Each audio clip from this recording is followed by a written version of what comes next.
সংস্কারের কথা শুধু মুখে মুখেই, সেটা হবে কবে? সেনাপ্রধানের বলা 18 মাসের মধ্যে কি অত সম্ভব? আমার তো মনে হয় না। ডক্টর ইউনূস জাতির উদ্দেশ্যে ভাষণে বলেছিলেন, 11 সেপ্টেম্বরে সংস্কারের জন্য 6 জনের নেতৃত্বে 6টি কমিশন করা হয়েছে। প্রথম আলো এটা নিউজ করেছে।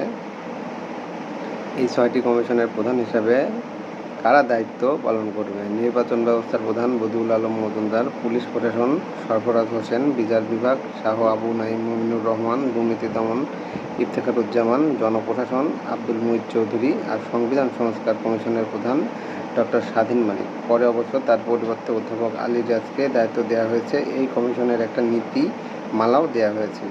এরা অক্টোবরের মধ্যে কাজ শুরু করবে। এরপর প্রথম ধাপে যখন তাদের কাজ হয়ে যাবে তখন তারা 31শে ডিসেম্বরের মধ্যে প্রতিবেদন জমা দিয়ে দেবেন। দ্বিতীয় ধাপে কী হবে? প্রধান উপদেষ্টার নেতৃত্বে অন্তর্বর্তীকালীন সরকারের উপদেষ্টা মণ্ডলী রাজনৈতিক দলগুলোর সাথে সংস্কারের ধারণা নিয়ে আলোচনা করবে। পলিটিক্যাল দলগুলো কী ধরনের সংস্কার চায় সেটা নিয়ে তাদের মধ্যে কথোপকথন হবে। সেই আলাপের পর তৃতীয় ধাপটা কী হবে? সেটা হলো মত বিনিময় হবে সমাজের সকল স্তরের মানুষের প্রতিনিধিদের সাথে। এটাই ছিল এই সংস্কারের মূল রোডম্যাপ। এই সরকার কিন্তু বলেছে সংস্কার আগে, নির্বাচন পরে। আমি নিজে মনে করি এই সংস্কারগুলো অত্যন্ত জরুরি, যা এখনই করা উচিত। কারণ গণতন্ত্রকে প্রকৃত রূপ দিতে হলে এগুলো অত্যাবশ্যকীয়ভাবে করতেই হবে। এরপর কি হবে? ভোটার তালিকা হালনাগাদ করা হবে, তারপর তারা নির্বাচনের একটি তারিখ ঘোষণা করবেন। কিন্তু প্রকৃতপক্ষে প্রশ্ন হলো, নির্বাচনের তারিখটা কবে ঘোষিত হবে? কিন্তু উপদেষ্টাদের যৌক্তিক সময়টা নিয়ে আমার ধোঁয়াশা রয়ে গেছে। যেমন ধরেন, তাদের যৌক্তিক সময় একরকম হতে পারে, আবার বিএনপির কাছে যৌক্তিক সময় যেটা হবে জামাতের কাছে সেটা নাও হতে পারে।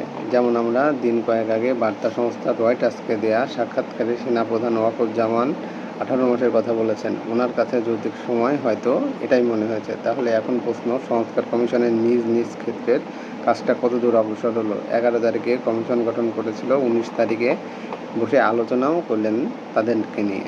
আজ 29 তারিখ, মানে 9 দিন পার হয়ে গেল।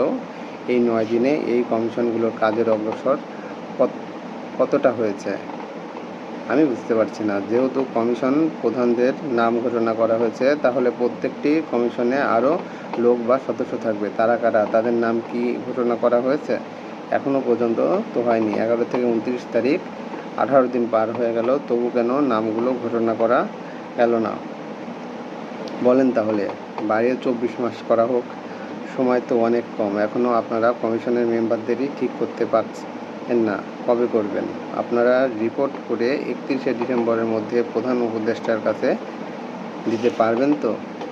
এতই সহজ বলে মনে হয়?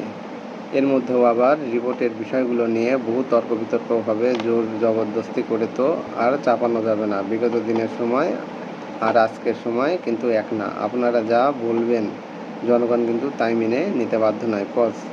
এই 1.5 মাসে যেতে না যেতেই আপনাদের জনপ্রিয়তা অনেক কমে গিয়েছে। আপনারা গত 18 দিনে কমিশনের কমিটি গঠন করতে পারলেন না। তাহলে কিভাবে আপনারা নির্ধারিত সময়ের মধ্যে প্রতিবেদন জমা দিবেন? শুধু কি কমিশন প্রধানের নাম ঘোষণা করেই দায়িত্ব শেষ? লেখালেখির কাজ আরম্ভ করে দিলেন নাকি? প্রতিবেদন কি প্রস্তুত শেষের দিকে? কেমন করে? বুঝলাম না। আমার তো মনে হচ্ছে এই সংস্কার নিয়েই একটা বিশাল জটিলতার সৃষ্টি হবে। আবার বলে বসবেন না তো আরও 18 মাস বাড়িয়ে দেন। আমি বলছি না যে এখনই শেষ করতে হবে, কিন্তু আপনারা শুরুটা তো করবেন। করতে না পারলে বলে দেন পারছি না।